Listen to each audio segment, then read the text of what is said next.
میرا اللہ قرآن میں فرماتا ہے کہ اللہ نیکوکار کا مددگار ہے، اللہ نیک بندوں کا مددگار ہے، اللہ کی طرف لوٹ آؤ، وہ ہر شے کو تمہاری طرف لوٹا دے گا۔ یقین رکھو اللہ کا وعدہ سچا ہے۔ یہ یاد رکھنا ہمیشہ، جتنا جتنا آپ اللہ کی بات مانتے جاتے ہیں نا، تو آپ کی زندگی میں اتنا ہی سکون آتا جاتا ہے، آپ کا دل اتنا ہی مطمئن ہوتا چلا جاتا ہے۔ اس کا مطلب ہرگز یہ نہیں ہے کہ آپ کی زندگی میں کوئی پریشانی یا مشکل باقی نہیں رہتی، بلکہ وہ مشکلیں اور پریشانیاں ساتھ ہوتے ہوئے بھی آپ مطمئن ہو جاتے ہیں، کیونکہ اللہ نگاہ میں ہونے کے احساس آپ کو دلاتا رہتا ہے۔ کیا کہ اللہ کی نگاہ میں ہونے کا احساس آپ کے دل میں سکون بھر دیتا ہے۔ جب دل روشن ہو جاتا ہے تو باہر کے حالات، مشکلیں اور آزمائشیں بھی اس دل کے سکون کو چھین نہیں سکتی۔ اور یہ دولت نصیب ہو جانا بہت بڑی نعمت ہے، سچ میں بہت زیادہ بڑی نعمت ہے۔ اور مومن کے پاس تو ایک ایسی نعمت ہوتی ہے جو اسے کبھی مایوس نہیں ہونے دیتی، اور وہ ہے رب پر ایمان کی دولت۔ وہ نعمت کون سی ہے؟ رب پر ایمان کی نعمت، کہ میرا رب ہے نا، وہ تو بے جان چیزوں میں سے زندہ کو نکال دیتا ہے، وہ تو پتھروں میں سے پانی نکال دیتا ہے۔ تو کیا وہ رحیم رب ان مشکل حالات سے خیر نہیں نکالے گا؟ آپ کو کیا لگتا ہے؟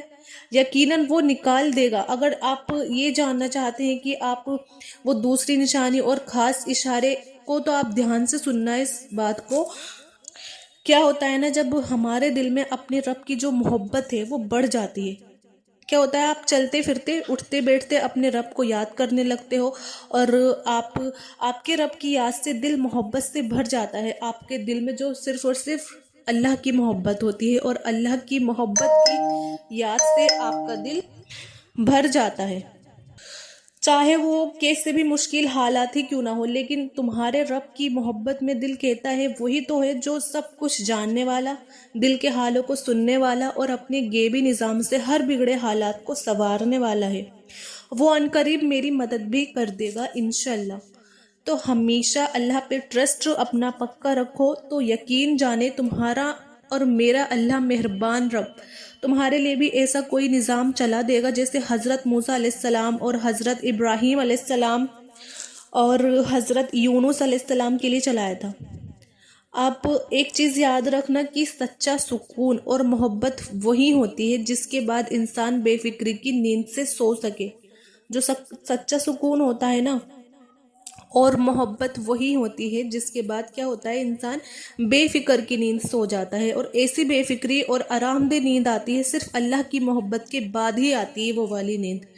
تب کسی چیز کی کوئی فکر نہیں ہوتی، نہ خوابوں کے پورے ہونے کی اور نہ ضرورتوں کے مکمل ہونے کی، اور پھر نہ دنیا سے ڈر لگتا ہے اور نہ رات کے اندھیرے سے، اور ان کی خاموشیاں نہ ہمیں تنگ کرتی ہے، اور درد میں بھی آرام ملنے لگتا ہے۔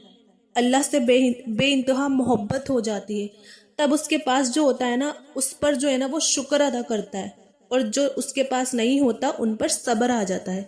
اللہ سے دعا میں صرف اپنی خواہشیں ہی نہیں بلکہ اللہ کی محبت بھی مانگا کرو، کیونکہ ان کو صرف کسی وجہ کے تحت ہی نہیں بلکہ اسے ہر وقت ان کی محبت مانگو، اللہ کی محبت مانگو۔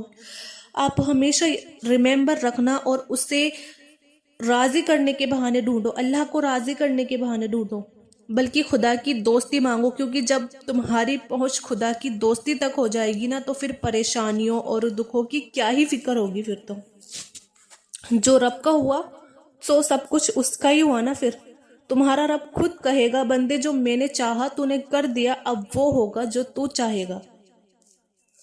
پھر کیا ہوگا کہ اپنے آپ ساری تکلیفیں جو ہیں وہ دور ہو جائیں گی، اور ہر درد کا مرہم اللہ کی طرف سے بھیجا جائے گا۔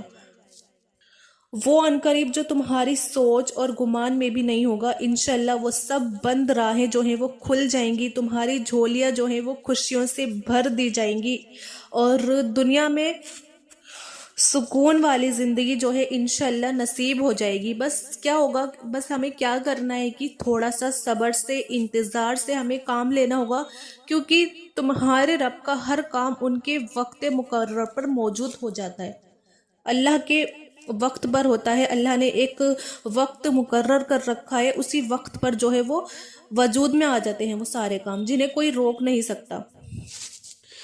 میں اللہ سے آپ سب کے لیے دعائیں کرتی ہوں. جن لوگوں نے مجھ سے دعاؤں کے لیے کہا ہے کمنٹ باکس میں کہ میرے لیے دعائیں کرنا، اللہ تعالیٰ آپ سب کی سب دعاؤں کو قبول فرمائے. اللہ تعالیٰ آپ سب سے خوش ہو کر آپ کی ساری دعائیں قبول فرما کر آپ کی ساری پریشانیوں کو، رکاوٹ کو دور فرمائے. اور آپ کو ویڈیو کیسی لگی آپ بتائیے گا، اور آپ اس ویڈیو کو آپ زیادہ سے زیادہ شیئر کریے گا، اور آپ ویڈیو کو لائک بھی کریے گا. ملتے ہیں پھر نیکسٹ ویڈیو میں. آپ میرے چینل عظمیٰ خان اسلامک چینل کو بھی ضرور سبسکرائب کریے گا.